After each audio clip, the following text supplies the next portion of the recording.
Good morning. Complete the following problems. Pause the video. When you finish, restart the video and we check your answers.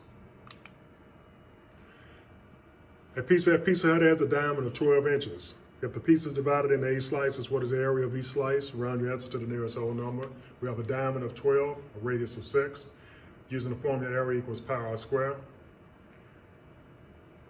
6 squared is 36 times pi gives us 113.09. Divide that by 8 and we should get an area of approximately 14 inches per slice. Number 2, a student put the following letters into a paper bag. Probability. There are 11 letters in probability, only one P and only one O. Once probability draws out P, does not replace it, then draws out an O. If there are 11 letters, she's got a 1 in 11 chance of drawing the P. And there's one O, he doesn't replace it, so it reduces by 1, so he's got a 1 in 10 chance of drawing an O. If you multiply, that gives you an answer of 110, and I'm going to check that to make sure that answer is right by using my calculator. And the answer is 1 over 110, so it should be 8. Number 3 on the blueprint, 0.75 inches is equal to 6 feet. If a deck is actually 24 feet wide, how wide is the deck on the blueprint in inches? We got inches over feet. 0.75 over 6 is equal to x over 24, which gives us 6x is equal to 18. Divide both sides by 6, and we get an answer of 3 inches.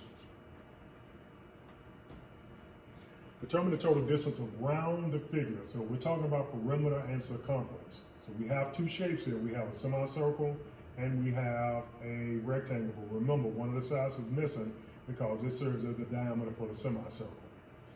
So we have a diameter of 5 and a radius of 2.5. And the formula for circumference is C equals pi d. And since it's a semicircle, we're going to have to divide that in half. So when we divide that, we're going to get 7.85 centimeters. And we're going to just add up the sides. 8 and 5 gives us 21. And when we add 21 and 7.85, it should give us 28.85.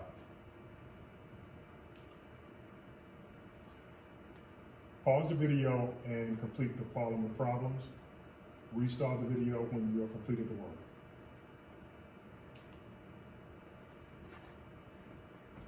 Again, we're coding. I did distribute the property to code, so negative 2 times is negative 2a. Negative 2 times 5 is negative 10, bring down to negative 4a. Combine the two and we get negative 6a minus 10.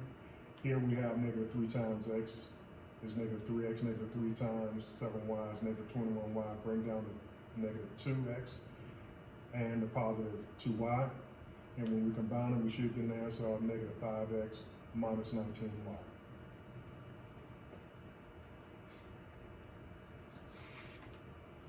Next, that x and the negative 4 drop down because we don't combine them. So we got negative 3 times 2x is negative 6x. Negative 3 times 11 is negative 33. And then when we combine them, we get negative 5x minus 37. How can the volume of 3-dimensional figures be determined? Determine the volume of x in the following figure. First thing you have to know is what kind of shape you're looking at. And I'm looking at a prism, and I know that I have a triangular base, so I need to find the area of the base and using the height. Unfortunately here, the height's not given to me, but the total volume is. So find the area of the base by using the formula area equals base times height divided by 2. The base is 10, the height is 10, so that's 100 divided by 2 is 50. So the area is 50. So the volume is 250, the area of the base is 50, and the height is unknown. I'm going to change that letter.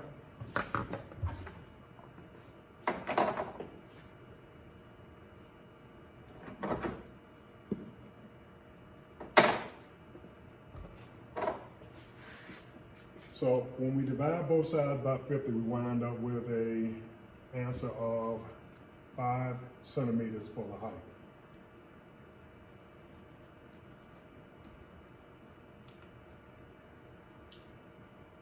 Pause the video and try to follow the problem. Restart the video once you are finished with your work, and we'll check your answers. We have a rectangular prism based on its top and bottom. So the area of finding the area of a rectangle is area equals length times width. We have a length of 4, width of 7. That gives us an area of 28. We plug that in to the formula, volume equals the area of the base times the height. The base is 28, the height is unknown, but it is giving us the volume. So we plug in 168 for volume, 28 for the area of the base, times the height, divide both by 28, and we should wind up with an answer of 8.4 cubic inches for the height. Pause the video and try to follow the problem. When you finish, restart the video and we'll check the answer.